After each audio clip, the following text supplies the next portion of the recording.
We could go like that. I like that.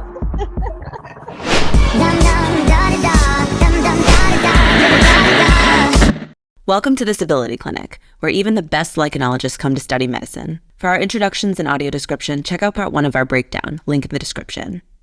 Let's tune back in to Netflix's Wednesday. Does anyone need to take like a human break to just, take 5 and stretch or anything? Or do you want to keep going? I'm ready. Okay, cool. So here, Wednesday and Enid are on the rooftop, and she's just finished an amazing cello solo that everyone at the school got to benefit from. Thing points and signs with its fingers. No, I don't really feel better. There's just something wrong about this place. Not just because it's a school. How the hell did you get that oversized violin out the window? I had an extra hand. Thing waggles its fingers at Enid. Where's the rest of him? It's one of the great Addams family mysteries. Thing drops to the ground. Enid steps back as he scuttles past. Wednesday looks out over the railing, then at Enid. Why aren't you wolfing out? Because I can't. She extends her claws. That's all I got. My mom says some wolves are late bloomers, but I've been to the best lichenologist. Had to fly to Milwaukee, would you believe it? Wednesday sets down her cello. She says there's a chance I might never, What happens then? I become a lone wolf. The girls lean on the railing. Sounds perfect. Are you kidding me? My life would be officially over. I'd be kicked out of my family pack with no prospect of finding a mate. I'm failing to see the problem here. I could die alone. We all die alone, Enid. You really suck at this. Why are you crying? Because I'm upset. Haven't you ever cried? Are you above that too? Wednesday maintains a neutral expression. She shifts her gaze. I was 6 years old. I took my pet scorpion Nero out for his afternoon stroll when we were ambushed. In a flashback, young Wednesday walks a black scorpion on a thin chain leash. They wondered what kind of freak would have a scorpion for a pet. 2 boys ride their bikes toward it.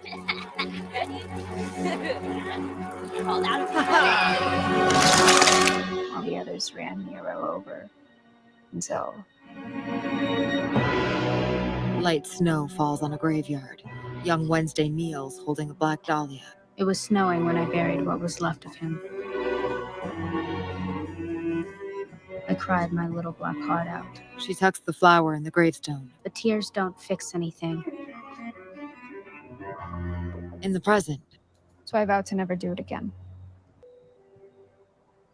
Enid glances at her. Your secret's safe with me. I still think you're weird as shit, though.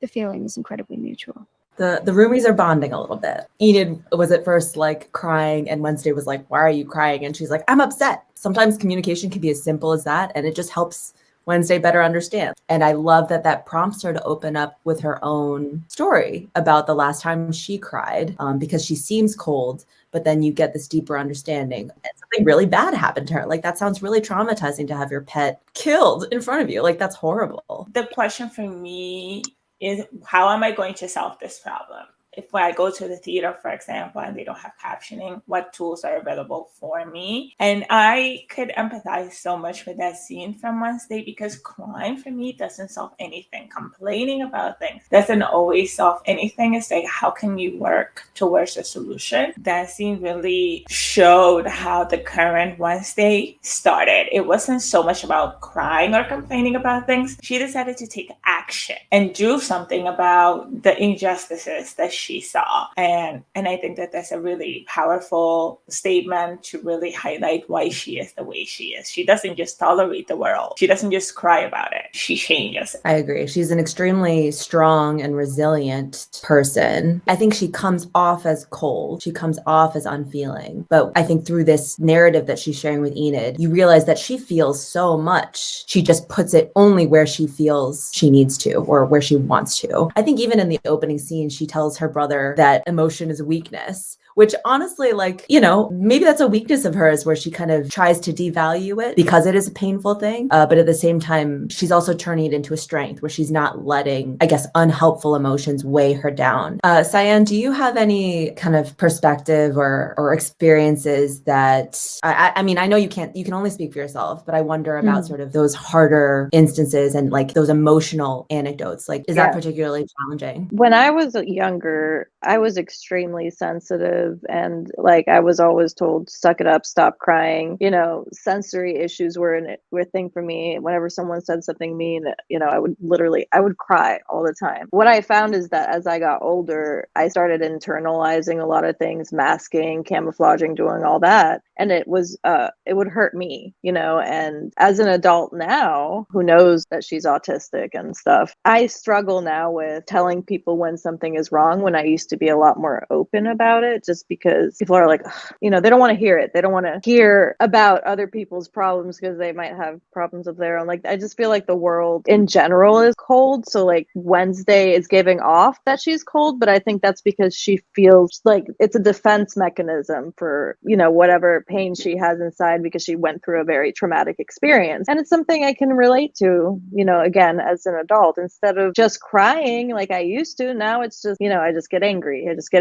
And I can struggle to show that emotion of, oh, you know, it's going to be okay. I do it really good online, but like in person, like it's hard for me. When emotions get really hard or really intense, you know, you're having trouble expressing that or processing it. Like sometimes you have to separate yourself, you know, there's too much vulnerability and pain there. And of course, I got to say that the anger amongst the neurodivergent autistic community is so absolutely justified. And I see a lot of people online, you know, on Instagram, on their blogs, just venting. We need to acknowledge that too and embrace that. Now my train leaves in an hour. We're burning moonlight. Oh, I have so many other questions for you guys. But I really, really appreciate the time that you spent with me here. Mariella, I know you have only like probably a couple more minutes, but I just want to see, Mariella, do you have any sort of concluding thoughts, things you want to share towards the end of this video and kind of like saying bye? So my concluding thoughts is always do what you can where you are with what you have, with everything in your life, your disability, your finances. As you move through the world, just always do what you can where you are with what you have. Awesome. All right, girlfriends, I have got to bounce. Stephanie, thank you so much for facilitating this space. Thank you. It was so great to see you. I really appreciate it. We'll be in touch. Syanne, if you want to stick around for just a little bit longer, if you have 5 more minutes, that'd be great. All right. Bye, everybody. Thanks, Mariella. See you. I wanted to ask you kind of a bigger question about sort of the movement in general and neurodivergence. Autism, of course, has an association with divergent social fluency and being very concrete and having less emotional connection with others, right? That's some of the diagnostic criteria, if you will. How do you think that characteristic impacts how people with autism or neurodivergence are represented? And how do you think that affects advocates like yourself in the movement and kind of adding your voices to the movement? So I'm going to be completely honest. I have executive function, so everything you said kind of like left me. So is there a way you could shorten that a little bit? Yes, I'm sorry. That's my bad. I'm super wordy. I apologize. Some of the features of autism are not being very socially fluent or emotionally in touch with others. Do you think that impacts how people with autism are involved with the advocacy movement? Yeah, because I think that people sometimes a lot of us are withdrawn or socially awkward, like they don't know how to interact with us. That can make us become excluded because they either don't think we're interested, don't think we care. And honestly, like I was saying earlier, like some people just think we're rude when I don't think anything I say is rude, but like it's hard sometimes when you're interacting with neurotypical people, because especially in like activism spaces, because neurotypical people like to, what's the word, like tiptoe around things, sugarcoat things, and it's like we're more like, no, I don't like that, no, this shouldn't, you know, and it can turn people off. So I think it can make us feel, you know, left out. I think that's a great answer. Thank you so much for coming on. I know I just slid into your DMs and like you know, you just kind of agreed to do this with me, so thank you so much. Of course. You're very welcome to come back on, honestly. Like, if there's any representation of neurodivergence or wheelchair users or disability in general, like, you know, I'd love to break more stuff down with you in the future. If you enjoyed this discussion and breakdown of Netflix's Wednesday, hit that like button and comment down below which representation of neurodiversity we should break down next. If you like this type of content, hit subscribe. Consider subscribing. You know, we don't bite. Thank you for watching, listening, and learning.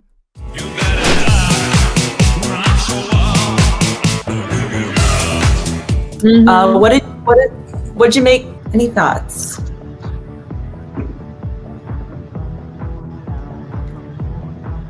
I don't mean to keep putting so much pressure on you guys. Here, I'll go first. Let's do the snap. Okay. 1, 2, 3. Snap. There was a little delay. And then when I did pageants, I became more like Enid, who is like, that's her name, right? I said it right, Enid? Yeah. And they also, I'm sorry, go ahead, Syanne. Or I don't know if you want to like grab your pigtails and do this for all of us. You too, Syanne, if you want. Me too? Oh, yeah. I was going to go for more, I mean, if you want me to, but I wanted to do like a subtle like Wednesday look.